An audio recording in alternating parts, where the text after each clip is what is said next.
2020 के बिहार विधानसभा चुनाव के तारीखों के ऐलान के बाद से ही पार्टियों के गठबंधन टूट चुके हैं, फिर चाहे वो महागठबंधन हो या एनडीए।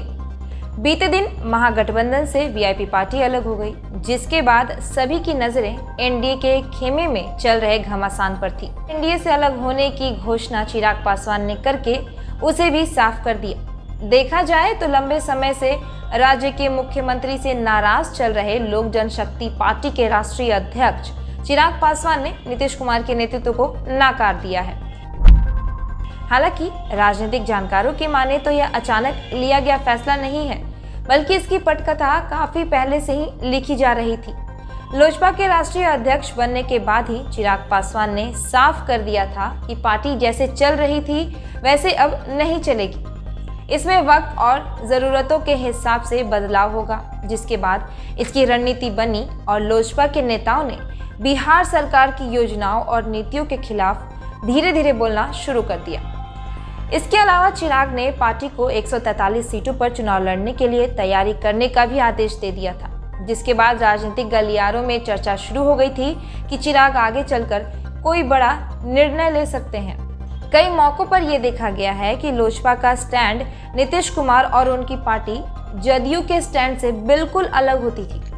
हाल ही में एक वाकया तब हुआ जब लोजपा ने कोरोना और बाढ़ से ग्रस्त बिहार में चुनाव कराने का पुरजोर विरोध किया।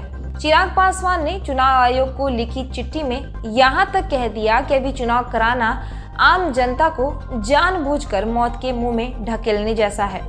तो वहीं नीतीश कुमार की पार्टी बिहार में तय सीमा पर चुनाव कराने की बात कहती रही। गौर करने वाली बात यहाँ ये रही कि इस मुद्दे पर भाजपा ने कोई बयान नहीं दिया और इसे चुनाव आयोग पर छोड़ दिया। चिराग पासवान ने कुछ महीने पहले ही नीतीश कुमार को लेकर एक बड़ा बयान दिया था। उन्होंने कहा था कि बिहार के मुख्यमंत्री से मिलने का समय मांगिए तो नहीं मिलता, किसी की बात नहीं सुनी जाती है। इसके अलावा बिहार में बाढ़, कोरोना, अपराध, बेरोजगारी और लॉकडाउन के समय श्रमिकों की वापसी के मुद्दे पर उन्होंने नीतीश कुमार को घेरा, लेकिन हर बार वे बीजेपी के खिलाफ कुछ भी बोलने से बचते रहे। उनके निशाने पर सिर्फ मुख्यमंत्री और जदयू ही होती थी। एक बार इस मामले पर जब पत्रकारों ने उनसे सवाल किया तो उन्होंने ये कहा था कि नीतीश कुमार से मेरी कोई व्यक्तिगत दुश्मनी नहीं है, वो बिहार के मुख्यमंत्री हैं तो राज्य की समस्याओं को उनके सामने ही उठाना पड़ेगा। अब हाल ही में लोजपा के नेताओं ने मुख्यमंत्री नीतीश कुमार की महत्वाकांक्षी योजना 7 निश्चय योजना पर सवाल उठाए थे। लोजपा के प्रदेश प्रवक्ता श्रवण अग्रवाल ने बिहार सरकार की 7 निश्चय योजना को फेल करार दिया था। लोजपा का कहना था कि 7 निश्चय को लोजपा नहीं मानती है। 7 निश्चय नीतीश कुमार की महत्वाकांक्षी योजना है और वो इसका बखान हर जगह करते हैं। सरकार का दावा है कि इस योजना के माध्यम से बिहार के गांवों में अच्छा काम हुआ है। चुनावी समर में सत्ताधारी दल इसे अपनी कामयाबी के तौर पर भी प्रस्तुत कर रहा है।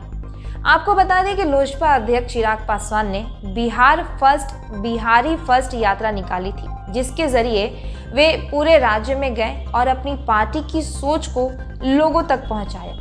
इस पार्टी को मजबूत करने के लिए एक महत्वपूर्ण यात्रा के तौर पर देखा गया। इस दौरान उन्होंने अपनी पार्टी की जमीनी हकीकत की तहकीकात की और यात्रा के समापन के बाद से प्राप्त फीडबैक पर काम करते हुए 143 सीटों पर चुनाव लड़ने की योजना बनाई। सीट शेयरिंग को लेकर उनकी कई दौर में बातचीत हुई, लेकिन कोई फैसला नहीं हो पाया क्योंकि पार्टी 143 सीटों की मांग कर रही थी। नीतीश कुमार ने साफ कह दिया था कि लोजपा की समस्याओं पर समाधान करने का काम भाजपा का है।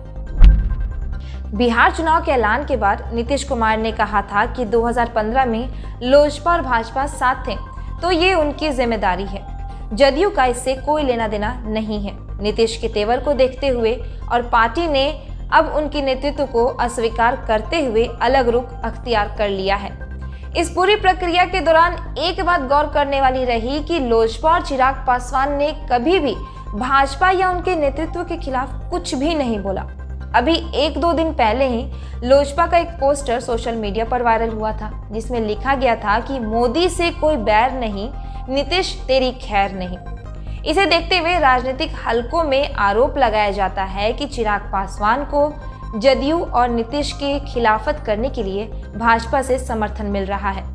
लेकिन इस बात में कितनी सच्चाई है और कितना झूठ, ये तो आने वाला वक्त ही बताएगा। इस वीडियो के बारे में आप अपने विचार कमेंट बॉक्स में कमेंट करके बताएं और विधानसभा चुनाव से जुड़े तमाम अपडेट्स के लिए हमारे चैनल दी Z+ को सब्सक्राइब करना ना भूलें। और अगर आप हमारा ये वीडियो हमारे फेसबुक पेज पर देख रहे हैं तो हमारे पेज को लाइक करें और फॉलो करें।